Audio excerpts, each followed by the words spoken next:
ভেনিজুয়েলায় ভূমিকম্পে নিহতের সংখ্যা বেড়ে দাঁড়িয়েছে 235 জনে। দুর্যোগে পাশে দাঁড়িয়েছে যুক্তরাষ্ট্র ও কানাডা সহ আন্তর্জাতিক সম্প্রদায়। ট্রাম্পের বিরুদ্ধে মামলা করলেন আইসিসির 3 বিচারক। নিজেদের ওপর আরোপিত নিষেধাজ্ঞাকে চ্যালেঞ্জ করে আইনি পদক্ষেপ। স্পেনে ভয়াবহ তাপদাহে গত 5 দিনে 200-র বেশি প্রাণহানি। 1950 সালের পর সর্বোচ্চ গড় তাপমাত্রার রেকর্ড। হরমুজ প্রণালীতে আবারও জাহাজে হামলা, সহায়তা কার্যক্রম স্থগিত করল জাতিসংঘ। নাবিকদের নিরাপত্তায় সর্বোচ্চ অগ্রাধিকার। এবং ইরান যুদ্ধ শুরুর আগের অবস্থায় ফিরছে তেলের দাম। মধ্যপ্রাচ্য থেকে সরবরাহ বাড়ায় স্বস্তি। নির্বিঘ্নে চলাচল শুরু তেলবাহী ট্যাঙ্কারগুলোর। বিশ্বজুড়ে ঘটে যাওয়া দিনের গুরুত্বপূর্ণ ঘটনাবলী নিয়ে আরটিভির নিয়মিত আয়োজন সারা দিনের বিশ্ব। আপনাদের সঙ্গে আছি আমি জেরিন অপি। ভেনিজুয়েলায় শক্তিশালী জোড়া ভূমিকম্পে নিহতের সংখ্যা বেড়ে দাঁড়িয়েছে 235 জনে। এছাড়াও আহত হয়েছেন 4,500 মানুষ। দেশটির স্বাস্থ্যমন্ত্রী কার্লোস আলভারাদো জানিয়েছে, উপকূলীয় লা গুয়াইরা অঞ্চলে ক্ষয়ক্ষতির পরিমাণ সবচেয়ে বেশি এবং হাসপাতালগুলোতে রোগীর জায়গা না হয় তাঁবু খাটিয়ে চিকিৎসা কার্যক্রম চলছে। এই বিপদে ভেনিজুয়েলার পাশে দাঁড়িয়েছে আন্তর্জাতিক সম্প্রদায়। যুক্তরাষ্ট্র ও কানাডা সহ বিভিন্ন দেশ জরুরি অর্থ এবং উদ্ধারকারী দল পাঠিয়ে সহায়তা করছে। সামিউল শিহাবের রিপোর্টে থাকছে বিস্তারিত। ভেনেজুয়েলায় পরপর দুটি শক্তিশালী ভূমিকম্পে হতাহতের সংখ্যা ক্রমেই বাড়ছে। ধসে পড়া ঘরবাড়ির নিচ থেকে আটকা পড়া মানুষদের উদ্ধারে আপ্রাণ চেষ্টা চালাচ্ছেন উদ্ধারকর্মীরা। দেশটির স্বাস্থ্যমন্ত্রী কার্লোস আলভারাডো জানিয়েছেন, উত্তরাঞ্চলীয় উপকূলীয় রাজ্য লা গুরাইরা সবচেয়ে বেশি ক্ষতিগ্রস্ত হয়েছে। এখানকার হাসপাতালগুলো আহত মানুষে পূর্ণ হয়ে যাওয়ায় জরুরি ফিল্ড হাসপাতাল বা তাঁবু খাটিয়ে চিকিৎসার ব্যবস্থা করা হয়েছে। তবে গুরুতর আহত অনেককে হাসপাতালে আনার আগেই বা আনার পরপরই মারা যাচ্ছেন। সিমন বলিভার আন্তর্জাতিক বিমানবন্দরটি আপাতত বন্ধ রাখা হয়েছে। তবে সৌভাগ্যবশত দেশের প্রধান অর্থনৈতিক উৎস তেল ও গ্যাস অবকাঠামোগুলো বড় ধরনের ক্ষতি থেকে বেঁচে গেছে। বিদ্যুৎ বিপর্যয়ের কারণে তেল উৎপাদন সাময়িক কমতে পারে। অর্থনৈতিক বিশ্লেষকদের মতে, এই দুর্যোগের কারণে ভেনেজুয়েলার জিডিপি বা মোট অভ্যন্তরীণ উৎপাদনের প্রায় 1 থেকে 7% আর্থিক ক্ষতি হতে পারে। অন্যদিকে এই কঠিন সময়ে ভেনেজুয়েলার পাশে দাঁড়িয়েছে আন্তর্জাতিক সম্প্রদায়। মার্কিন যুক্তরাষ্ট্র $150 মিলিয়ন এবং কানাডা $3.5 মিলিয়ন জরুরি সাহায্য ঘোষণা করেছে। এছাড়া মেক্সিকো ও ব্রাজিল থেকে বিশেষ উদ্ধারকারী দল, অগ্নি নির্বাপক কর্মী ও চিকিৎসকরা ইতিমধ্যেই ভেনেজুয়েলার উদ্দেশ্যে রওনা হয়েছেন। তবে আগে থেকেই অর্থনৈতিক সংকটে থাকা ভেনেজুয়েলার জন্য এই পরিস্থিতি হয়ে দাঁড়িয়েছে একটি বড় চ্যালেঞ্জ। সামিউল শিহাব, আরটিভি। মার্কিন প্রেসিডেন্ট ডোনাল্ড ট্রাম্প ও তার প্রশাসনের বিরুদ্ধে মামলা দায়ের করেছেন আন্তর্জাতিক অপরাধ আদালতের 3 বিচারক। গত বছর নিজেদের ওপর আরোপিত নিষেধাজ্ঞাকে চ্যালেঞ্জ করে এই আইনি পদক্ষেপ নেন তারা। বিচারকদের দাবি, ট্রাম্প প্রশাসনের আরোপিত সেসব নিষেধাজ্ঞা বেআইনি। স্থানীয় সময় বুধবার নিউ ইয়র্কের ম্যানহাটনের ফেডারেল আদালতে মামলাটি রুজু করেন কানাডার বিচারক কিম্বারলি প্রোস্ট, উগান্ডার বিচারক সলোমি বালুঙ্গি বোসা এবং বেনিনের বিচারক রেইন অ্যাডিলেট সোফি। তারা বলেন, বিচারকদের শাস্তি দেওয়া এবং তাদের উপর চাপ প্রয়োগের উদ্দেশ্যেই এসব নিষেধাজ্ঞা আরোপ করা হয়েছিল। ইসরায়েলের প্রধানমন্ত্রী বেনিয়ামিন নেতানিয়াহুর বিরুদ্ধে গ্রেফতারি পরোয়ানা জারি এবং আফগানিস্তানে মার্কিন সেনাদের বিরুদ্ধে যুদ্ধাপরাধের অভিযোগ তদন্তের অনুমোদন দেওয়ায় বিচারকদের ব্যাপারে ওই পদক্ষেপ নেন ট্রাম্প প্রশাসন।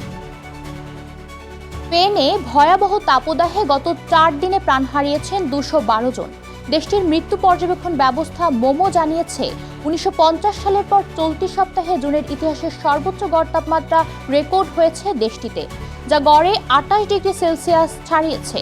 শুধু দিনেই নয়, রাতেও তাপমাত্রা স্বাভাবিকের চেয়ে অনেক বেশি থাকায় তা জনস্বাস্থ্যের জন্য মারাত্মক হুমকি হয়ে দাঁড়িয়েছে। জলবায়ু পরিবর্তনের তীব্র ঝুঁকিতে থাকা দেশটিতে এবার প্রান্তব্রিয়া ও বাস্ক কান্ট্রি সহ উত্তর স্পেনের শীতল অঞ্চলগুলোতেও তাপমাত্রা 40 ডিগ্রি ছাড়িয়েছে এবং পরিস্থিতি নিয়ন্ত্রণে সেসব এলাকায় সর্বোচ্চ সতর্কতা জারি করেছে প্রশাসন। হরমুজ প্রণালীতে নাবিকদের সরিয়ে নেওয়ার পরিকল্পনা সাময়িকভাবে স্থগিত করেছে জাতিসংঘ। জাহাজে অজ্ঞাত একটি বস্তু দ্বারা হামলার ঘটনার পর নিরাপত্তা পরিস্থিতি অনিশ্চিত হয়ে পড়ায় এই সিদ্ধান্ত নেয় আন্তর্জাতিক সমুদ্র সংস্থা। ওমানের একটি বন্দরের কাছে জাহাজটি আঘাতপ্রাপ্ত হয় বলে ব্রিটিশ সামুদ্রিক নিরাপত্তা সংস্থা জানায়। তবে এতে কোনো হতাহতের ঘটনা ঘটেনি। হামলার পরও জাহাজটি প্রণালী অতিক্রম করেছে বলে জানা গেছে। আইএমও জানায় বর্তমানে হাজারো নাবিক ওই জলপথে আটকে আছেন। তাদের নিরাপদ সরিয়ে নেওয়ার কাজ চললেও হামলার পর পরিস্থিতি আরও ঝুঁকিপূর্ণ হয়ে ওঠায় পরিকল্পনা সাময়িকভাবে বন্ধ রাখা হয়েছে। সংস্থাটি বলেছে নাবিকদের নিরাপত্তাই তাদের সর্বোচ্চ অগ্রাধিকার। মধ্যপ্রাচ্য থেকে তেল সরবরাহ বৃদ্ধি এবং বাজারে পর্যাপ্ত সরবরাহের প্রত্যাশায় অপরিশোধিত তেলের দাম আরও কমে যুদ্ধ শুরুর আগের অবস্থায় ফিরেছে। যুক্তরাষ্ট্র ও ইরানের মধ্যে 60 দিনের যুদ্ধবিরতি চুক্তির পর আন্তর্জাতিক বাজারে তেলের দাম দ্রুত কমতে শুরু করে। শুক্রবার ব্রেন্ট ক্রুডের দাম ব্যারেল প্রতি 1% বেশি কমে $74 দাঁড়িয়েছে। একই সময়ে যুক্তরাষ্ট্রের ওয়েস্ট টেক্সাস ইন্টারমিডিয়েটের দামও 72 সেন্ট কমে ব্যারেল প্রতি নেমে আসে $71। এর আগে বৃহস্পতিবারও তেলের দাম কমে $72 নেমে যায়। পরিস্থিতি স্বাভাবিক হওয়ায় আরেকটি বড় লক্ষণ দেখা গেছে হরমুজ প্রণালীতে। যুদ্ধবিরতি চুক্তি কার্যকরের পর হরমুজে আটকে থাকা তেলবাহী ট্যাঙ্কারগুলো আবারও নির্বিঘ্নে চলাচল শুরু করেছে। বাজার বিশ্লেষকরা বলছেন এই স্থিতিশীলতা বজায় থাকলে আগামী দিনগুলোতে তেলের দাম আরও কমতে পারে। ইউক্রেনের রেল অবকাঠামো লক্ষ্য করে নতুন করে হামলা চালিয়েছে রাশিয়া। ইউক্রেনীয় কর্মকর্তাদের দাবি, বৃহস্পতিবারের হামলায় দেশটির 3টি ট্রেনের ইঞ্জিন ও 2টি পেট্রোল স্টেশন ক্ষতিগ্রস্ত হয়েছে। এতে এক সহকারী ট্রেন চালক নিহত হয়েছেন। কর্মকর্তারা বলছেন, গত কয়েক মাস ধরে রাশিয়া ইউক্রেনের পরিবহন ও জ্বালানি অবকাঠামোর ওপর হামলার তীব্রতা বাড়িয়েছে। একই সময়ে ইউক্রেন ও রাশিয়ার জ্বালানি ও পরিবহন স্থাপনায় পাল্টা হামলা চালিয়ে যাচ্ছে। উভয় পক্ষের লক্ষ্য একে অপরের সেনাবাহিনীর রসদ সরবরাহ ব্যাহত করা। 2022 সালের যুদ্ধ শুরুর পর থেকে এ ধরনের হামলা অব্যাহত রয়েছে। ইয়েমেনের পূর্বাঞ্চলীয় হাদারমাউত প্রদেশের গাড়িতে পেতে রাখা বোমা বিস্ফোরণে সৌদি আরব ভিত্তিক সংবাদ মাধ্যম আল আরাবিয়ার সাংবাদিক মোহাম্মদ আইদাহ নিহত হয়েছেন। বুধবার গভীর রাতে মুকাল্লা শহরে এ হামলার ঘটনা ঘটে। ইয়েমেনের নাগরিক আইদাহ আল আরাবিয়ার পাশাপাশি সহযোগী চ্যানেল আল হাদাতের সংবাদদাতা হিসেবেও দায়িত্ব পালন করেছিলেন। আল আরাবিয়ার দাবি, প্রায় 1 মাস আগে নিরাপত্তা কর্তৃপক্ষ তাকে সম্ভাব্য হুমকির বিষয়ে সতর্ক করেছিলেন। তবে কী ধরনের হুমকি ছিল তা প্রকাশ করা হয়নি। এখন পর্যন্ত কোনো ব্যক্তি বা গোষ্ঠী হামলার দায় স্বীকার করেনি। এ ঘটনায় গভীর উদ্বেগ প্রকাশ করে উচ্চ পর্যায়ের যৌথ তদন্ত কমিটি গঠনের নির্দেশ দিয়েছেন ইয়েমেনের প্রেসিডেন্সিয়াল লিডারশিপ কাউন্সিলের প্রধান রাশাদ আল আলিমি। সরকার বিরোধী আন্দোলন নিয়ন্ত্রণে আজাদ কাশ্মীরে খাদ্য, জ্বালানি ও ওষুধের প্রবেশ সীমিত করেছে পাকিস্তান। স্থানীয়দের দাবি, এর ফলে বিভিন্ন এলাকায় নিত্য প্রয়োজনীয় পণ্যের সংকট দেখা দিয়েছে। ফলে অনেক মানুষ প্রয়োজনীয় খাদ্য, ওষুধ ও জ্বালানি সংগ্রহ করতে পার্শ্ববর্তী প্রদেশ ও শহরে যেতে বাধ্য হচ্ছেন। একই সঙ্গে সাংবাদিকদের প্রবেশ এবং ইন্টারনেট সেবার ওপরও কড়াকড়ি আরোপের অভিযোগ উঠেছে। গত 5 জুন শুরু হওয়া সরকার বিরোধী আন্দোলনে এখন পর্যন্ত অন্তত 24 জন নিহত এবং 5 শতাধিক মানুষ গ্রেফতার হয়েছেন বলে বিভিন্ন প্রতিবেদনে দাবি করা হয়েছে। আন্দোলনকারীরা জানিয়েছে, দাবি আদায় না হওয়া পর্যন্ত তাদের কর্মসূচি চলবে। এরই অংশ হিসেবে রাজধানী মুজাফফরবাদ অভিমুখে বড় ধরনের লং মার্চের প্রস্তুতিও চলছে। দিল্লি থেকে অমৃতসরগামী এয়ার ইন্ডিয়ার একটি যাত্রীবাহী বিমান সাময়িকভাবে পাকিস্তানের আকাশসীমায় প্রবেশ করে। এ ঘটনায় সংশ্লিষ্ট পাইলটকে দায়িত্ব থেকে সরিয়ে দিয়েছে ভারতের বেসামরিক বিমান চলাচল নিয়ন্ত্রক সংস্থা। একই সঙ্গে ঘটনার তদন্ত শুরু হয়েছে। কর্তৃপক্ষ জানিয়েছে, অমৃতসর বিমানবন্দরে অবতরণের সময় রানওয়ে সাময়িকভাবে ব্যস্ত থাকায় বিমানটিকে আকাশে অপেক্ষা করতে বলা হয়েছিল। এ সময় রাডার নির্দেশনার মধ্যে বিমানটি অনিচ্ছাকৃতভাবে পাকিস্তানের আকাশসীমায় ঢুকে পড়ে। পরে পাকিস্তানের বিমান চলাচল কর্তৃপক্ষের সঙ্গে সমন্বয় করে পরিস্থিতি স্বাভাবিক করা হয়। জ্বালানি কমে আসায় শেষ পর্যন্ত বিমানটি অমৃতসরে না নেমে নিরাপদে দিল্লিতে ফিরে যায়। ঘটনার পর সংশ্লিষ্ট ক্রু সদস্য ও এক এয়ার ট্রাফিক কন্ট্রোলারের বিরুদ্ধে শাস্তিমূলক ব্যবস্থা নেওয়া হয়েছে। সৌদি আরব ইবোলা ভাইরাসের বিস্তার ঠেকাতে 3 দেশের ওপর ভ্রমণ নিষেধাজ্ঞা জারি করেছে। গণতান্ত্রিক কঙ্গো, উগান্ডা এবং দক্ষিণ সুদান থেকে সৌদি নাগরিকদের ভ্রমণ সাময়িকভাবে বন্ধ করা হয়েছে। একই সঙ্গে এসব দেশ থেকে আগত যাত্রীদের ভিসা প্রদান ও সৌদি আরবে প্রবেশও স্থগিত রাখা হয়েছে। কর্তৃপক্ষ জানিয়েছে, শুধু সরাসরিই নয়, তৃতীয় কোনো দেশ হয়ে আসা যাত্রীদের ক্ষেত্রেও এই নিয়ম প্রযোজ্য হবে যদি তারা গত 21 দিনের মধ্যে ওই 3 দেশে অবস্থান করে থাকে। জনস্বাস্থ্য সুরক্ষায় সীমান্তে স্বাস্থ্য পরীক্ষা ও নজরদারি আরও জোরদার করা হয়েছে।